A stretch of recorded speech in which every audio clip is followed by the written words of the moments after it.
नंदा, नंदा, नंदा मेरा बेटा, नंदा, नंदा, हे भगवान, नंदा, नंदा, हे भगवान, बेटा, नंदिनी, रुक जाओ बेटी। नंदिनी रुक जाओ, मेरी बात सुनो, रुक जाओ, मेरी बात सुनो। अरे कहाँ जा रही हो? नंदा, ये क्या हो गया नंदा? बचाओ बेटा, बेटी नंदिनी, बेटा,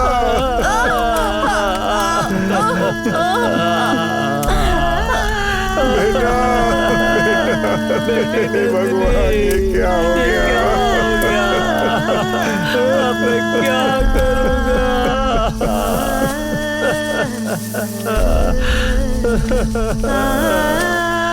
बेटा, मैं तुम्हारी माँ के सामने किस मुंह से जाऊं बेटा?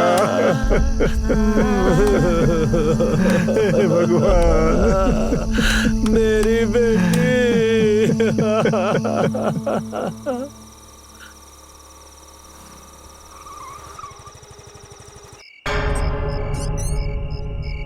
रेखा, अभी आई।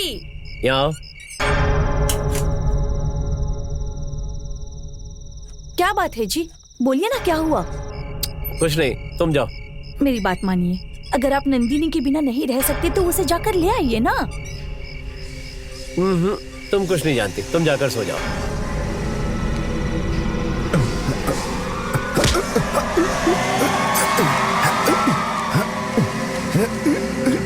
आपको जो करना है करो। हाँ, अरे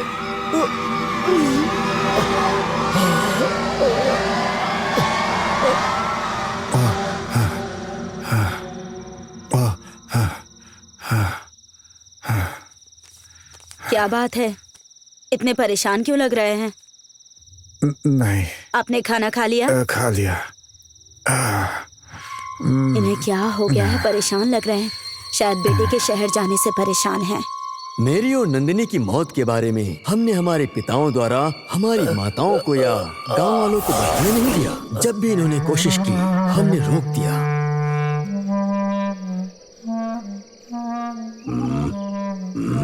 तुमने कहा था जो कहेंगे वो करोगे। क्या चाहिए बोलो। नंदा की और मेरी शादी करवाओ। शादी? यहाँ पूरी दुनिया में लॉकडाउन लगा हुआ है, जिंदा लोगों की तो शादी हो नहीं रही है, फिर तुम्हारी शादी कैसे कराएंगे? हो सकती है, अगर तुम चाहो तो हो सकती है। काली ने हमें जान से मार दिया, ये बात हम दोनों के सिवाय कोई नहीं जानता। इन्होंने जब भी किसी को बताना चाहा तो हमने इन्हें बताने से रोक दिया। हम चाहते हैं कि हमारी शादी रिश्तेदारों और दोस्तों के सामने धूमधाम से हो, यही हमारी इच्छा है। अदृश्य लोगों की शादी मैं कैसे करा सकता हूँ? और रीति रिवाज से कैसे कराएंगे? किसी रीति रिवाज का पालन करने की जरूरत नहीं, बस वरमाला बदल कर शादी करा दो। जैसे जिंदा लोगों की शादी होती है वैसे करवाओ, समझ गए? वो भी थिएटर में ही शादी करानी है। क्या थिएटर में? 20 लोगों से ज्यादा एक जगह पर जमा नहीं हो सकते हैं लोग, और न कहीं आ जा सकते हैं क्योंकि धारा 144 लागू है। हम पर किसी तरह की रोक नहीं लगी है। हमारी शादी को पूरी दुनिया देखेगी।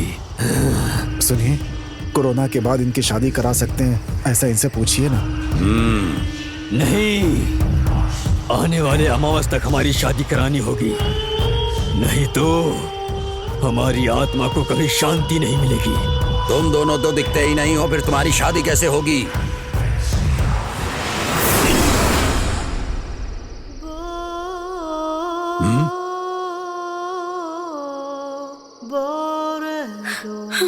स्वामी जी, मुझे तो कोई नहीं दिख रहा है। मुझे भी नहीं दिखाई दे रहे हैं। किसको, कब और कैसा दिखना है? सुंदर दिखना है या बदसूरत दिखना है? इस बात का फैसला हम करेंगे। हम दोनों मर चुके हैं, इस बात की जानकारी किसी को नहीं होनी चाहिए, समझे?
आप क्या सोचने लगे?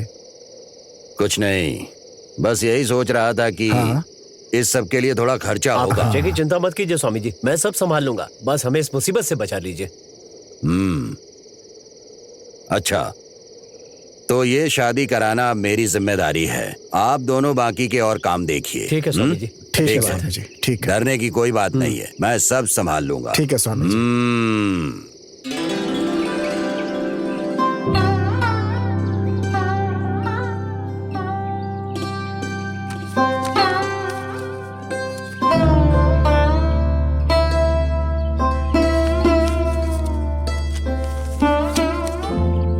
देखो सरन्या, दोनों कुंडली में 10 के 10 गुण मेल खा रहे हैं। आने वाली 10 तारीख को अच्छा मुहूर्त है। सुबह 5 बजे से लेकर 5:30 बजे तक ब्रह्म मुहूर्त है। सूरज के उदय होने से पहले पूरा कर लेना है। सुनकर बहुत खुशी हो रही है। संतान प्राप्ति का क्या योग है, ये आप बता सकती हैं क्या? भैया, इनके प्यारे प्यारे 2 बच्चे होंगे, ऐसा इन दोनों की कुंडली में लिखा हुआ है। अच्छा, लंबी उम्र का मतलब कितनी लंबी उम्र होगी, बता सकती हैं? दोनों की जीवन रेखा बहुत ही मजबूत है। 90 साल तक दोनों को कुछ नहीं होगा। अभी तक लोग इसकी बातों को मानते हैं। आपकी शादी को कितने साल हो गए? 30 साल हो गए। सच में? बस ऐसे। बच्चों को देखे हुए बहुत दिन हो गए हैं। सुनिए, बच्चों को देखे बहुत दिन हो गए। उन्हें शादी के बारे में बताया क्या? हाँ, फ्रेंड को बता दिया है, उसने बता दिया होगा। नंदा के पास फोन ही नहीं है। अपने फ्रेंड को फोन कीजिए ना, उसी से बात कर लेंगे। देखो, नंदा से किसी को बात करने की जरूरत नहीं है, क्योंकि बात करने से उसे घर की याद आ जाएगी। उसने कहा है कि वो शादी के 1 दिन पहले बात करके उसे यहाँ भेज देगा। सुनिए जी, आपकी बेटी दिखाई नहीं दे रही है, कहीं बाहर गई है क्या? मैंने एक बार आपको एक घर दिखाया था ना, वहीं पर ठहरी हुई है। अकेली है? नहीं, काम करने वाली है वहाँ। अब सुनिए जी, चलकर अपनी बेटी नंदिनी को लेकर आते हैं ना। वो परीक्षा के लिए मन लगाकर पढ़ रही है, उसे क्यों परेशान कर रही हो? पता नहीं कब लॉकडाउन खत्म होगा और कब कॉलेज खुलेगा, पता नहीं।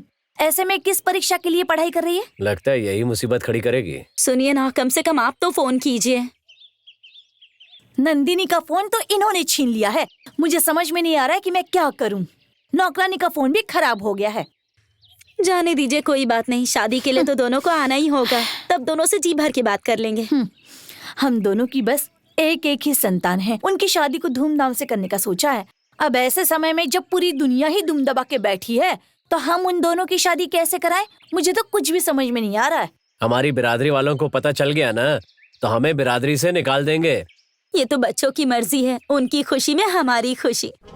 उनके लिए ही तो सब कुछ करना पड़ रहा है। शादी के बाद भी आपकी बिरादरी के लोग लड़ने के लिए आएंगे क्या? वो सब मैं संभाल लूंगी सरण्या। बिना हो हल्ला के थिएटर में ही करा देंगे। हमारी तरफ से 5 लोग होंगे और आपकी तरफ से भी 5 लोगों को बुला लीजिएगा आप। तो चलो आगे का काम देखते हैं। अब तुम लोगों को दिखाता हूँ कि एक काली क्या चीज है।